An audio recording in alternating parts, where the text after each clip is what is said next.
URC, folks, round number 7. Leinster hosting Ulster to start my Saturday night game over in Ireland, which was perfect kickoff time for me. James Ryan's 100th game. That's crazy how time has flown. But, Leinster, 24-20. Made to work for that one, trailing for much of the match. Werner Koch managed to get a double for the Ulster lads, but boy, did they have to do a lot of defending. Tackle count was really quite incredible. But we'll go through some of the key events and the stats, and you guys can let us know your thoughts. I swear every Leinster match I watched recently, the commentators keep saying how, I don't want to say they're giving them grief, but they keep saying how they haven't clicked yet. They want Leinster to be winning by every game by, I guess, 20, 30 points, I suppose. Ulster's not a bad side, man. So I know at home you'd want to be not trailing for as long as they did, but I thought it was a pretty good game. Like I said, James Ryan in his 100th, part of the reason I say that feels like a quick passing of time is when I first started this channel back in 2018, he was one of the guys people were telling me, look out for this young fella, James Ryan. He's only just started playing for Ireland in the last year or so. He's had a crazy winning record. He's really one to look out for, and now he's played 100 games for Leinster. Yeah, that time, where's that gone? But the game itself, sorry, I'm rambling a bit. Both sides, you felt like kind of held each other up pretty well early for the opening stanza. Leinster's scrum was getting on top, which is a theme which would continue and is, I think, a pretty key part of their success in this game. But it was Ulster who opened the scoring. It took 13 minutes. It was an Ulster maul. It was a big carry from Stuart McCloskey. I love seeing that guy go close. I would have liked to see him go over, to be fair, because I'm a fan of that guy, but not quite. But then a cross kick to Werner Koch. Great opening try for Ulster. They missed the conversion, which in the scheme of things, when you lose by 4 points and you've left a couple of conversions out there, is unfortunate. But, 5 points to nil away from home at the Aviva. Not a bad start for the Ulster men. And Leinster, maybe I need to back up what the commentators were saying, weren't quite clicking. Like there was a loose pass, which saw Ballacoon tearing through. If bounce of a ball or a kick had been a bit better, maybe they could have gone in for a second from the hack through, but James Lowe was able to clear. And Leinster, though, to be fair, did have their moments, like Kieran Frawley was put into space by a nice Prendergast pass, which also kind of went close, but they weren't able to convert either. So both sides showing a few glimpses, but Ulster early on the only side to score. By 24 minutes, though, like Leinster had been going through a ridiculous amount of phases. It was just relentless stuff. Ulster were doing very well to hold them out. I'm not sure many sides would have been able to hold out as long as Ulster did, but Ulster did go offside, to which Leinster opted for a 5-metre scrum. They probably didn't get the penalty they would have liked. They were forced to use it by Andrew Brace. He gave them the use it call. They went through more phases. They got advantage. And then when the backs got involved, Prendergast was able to pop the ball to Rico Ioane, who bobbled it a little bit, but he was still able to go over for his first try for Leinster. So 7 points to 5. Leinster in front on the back of, as I said, a pretty huge period of pressure. And the pressure continued. It was all Leinster. But the next score was Ulster's one. I feel like it was a little bit against the run of play, but also speaks to how well Ulster were able to defend. Like Doak just pinched a pass from Tector, who had a couple of not great moments in this game. He was kind of offloading in the tackle, but Doak was able to pinch it, hack through, and the bounce set up absolutely perfectly for Werner Koch, who got his second try. 12 points to 7. Ulster back in front, and then they got the double.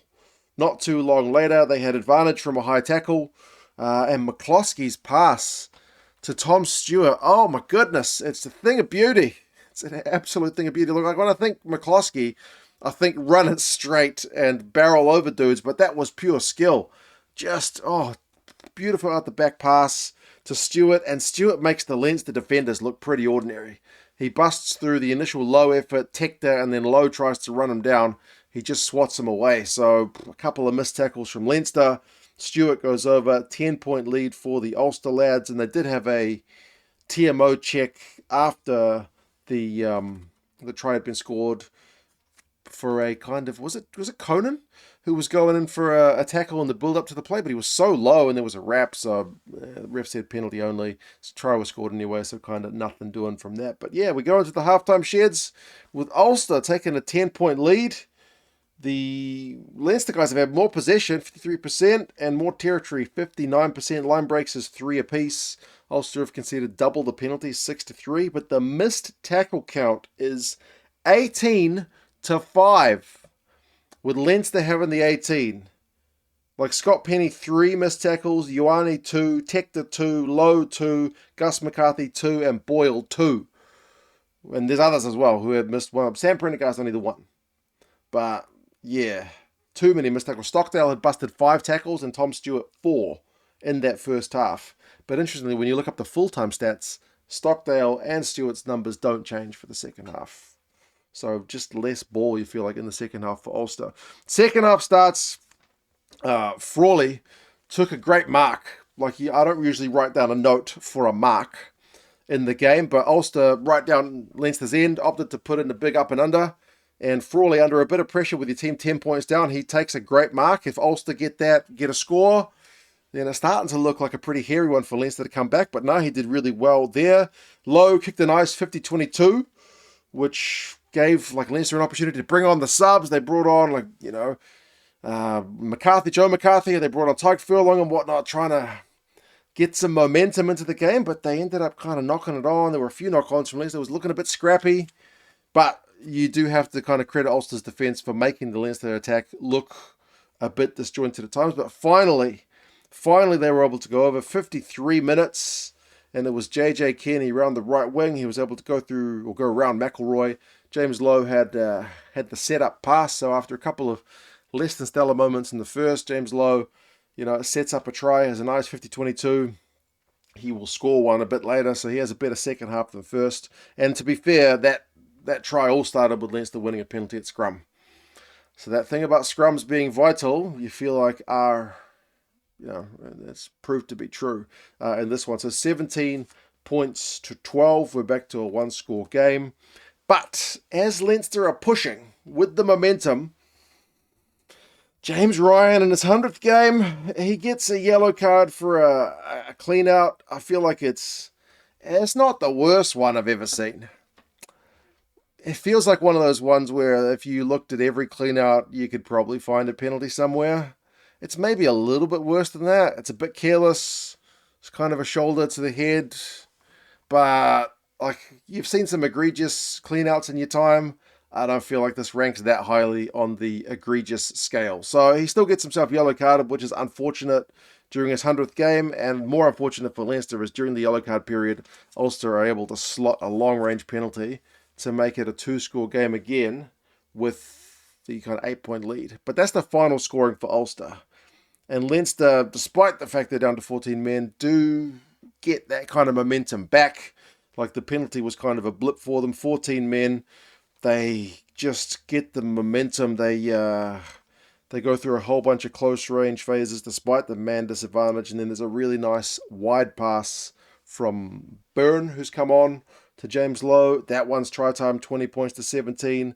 And then it's time for Ulster to get a yellow card. As soon as Ulster got the yellow card, I felt like, you guys are probably not going to hang on here. Dave McCann, with the kind of deliberate knock-on in the build-up to a Leinster play, it's just hand out there, touches the ball. You're going to get yourself in hot water for that. So down to 14 men, Ulster. I thought maybe Prendergast had fluffed his lines when they seemed to be a little bit, indecisive as to what to do when they had Ulster down in their own 22, but he kind of looked left, he looked right, and then just put a little bit of a nothing dink through. I was like, what a waste of possession. You got them a man down. Keep the ball in hand, push for it, but the Leinster kick chasers managed to make a tackle and then win a penalty at the breakdown. So this ends up being the winning of the game because from that penalty, 5-metre line out, maul time, and Dan Sheehan, Boomfa over. That's the lead. That's the bonus point. That's the game. 24 points to 20.